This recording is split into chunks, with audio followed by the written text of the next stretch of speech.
السلام علیکم ورحمۃ اللہ وبرکاتہ۔ آج ہم سیکھیں گے قنوت نازلہ۔ بسم اللہ الرحمن الرحیم۔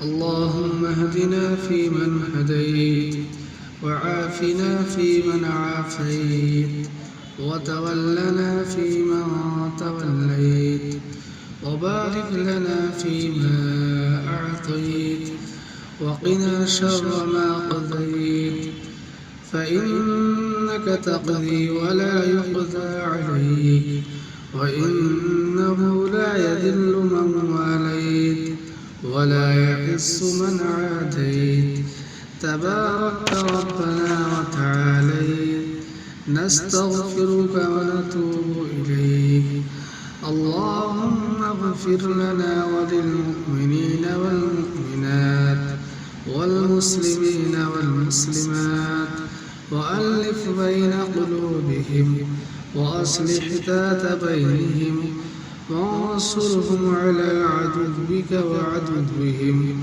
اللهم لعن الكفرة الذين يصدون عن سبيلك ويكذبون رسلك ويقتلون أولياءك اللهم خالف بين كلمتهم وزلزل أقدامهم وأنزل بهم بأسك الذي لا ترده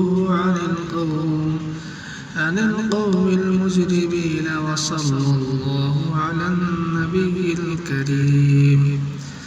اس کا ترجمہ ہے: اے اللہ ہمیں ہدایت دیجیے ان لوگوں کے ساتھ جن کو آپ نے ہدایت دی ہے، اور ہمیں عافیت دیجیے ان لوگوں کے ساتھ جن کو آپ نے عافیت دی ہے، اور آپ ہمارے کارساز بن جائیے ان لوگوں کے ساتھ جن کے آپ کا ساز ہے، ان لوگوں کے ساتھ جن کے آپ کارساز ہیں، اور ہمیں برکت عطا کریے ان چیزوں میں جو آپ نے ہمیں عطا کی ہے، اور ہمیں اس چیز کے شر سے بچائیے جس کا آپ نے فیصلہ کیا ہے۔ بے شک آپ فیصلہ کرتے ہیں اور آپ کے خلاف کوئی فیصلہ نہیں کیا جاتا۔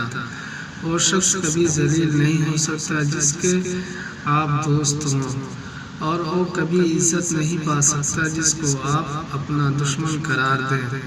اے ہمارے رب، آپ ہی برکت والے ہیں اور آپ ہی بلند و برتر ہیں۔ ہم آپ سے مغفرت چاہتے ہیں اور آپ سے توبہ کرتے ہیں۔ اے اللہ، آپ ہمارے اور تمام مومن مردوں اور مومن عورتوں کی اور مسلمان مردوں اور مسلمان عورتوں کی مغفرت فرما دیں، اور ان کے دلوں میں باہمی الفت و محبت فرما دیں اور محبت پیدا کر دیں، اور ان کے باہمی تعلقات کو درست فرما دے، اور اپنے اور ان کے دشمنوں پر ان کی مدد فرمائے۔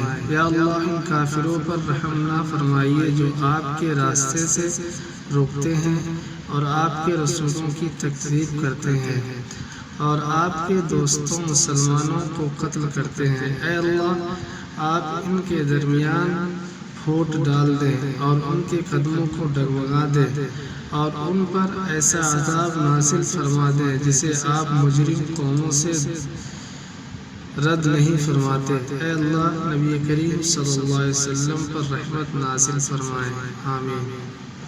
السلام علیکم ورحمۃ اللہ وبرکاتہ۔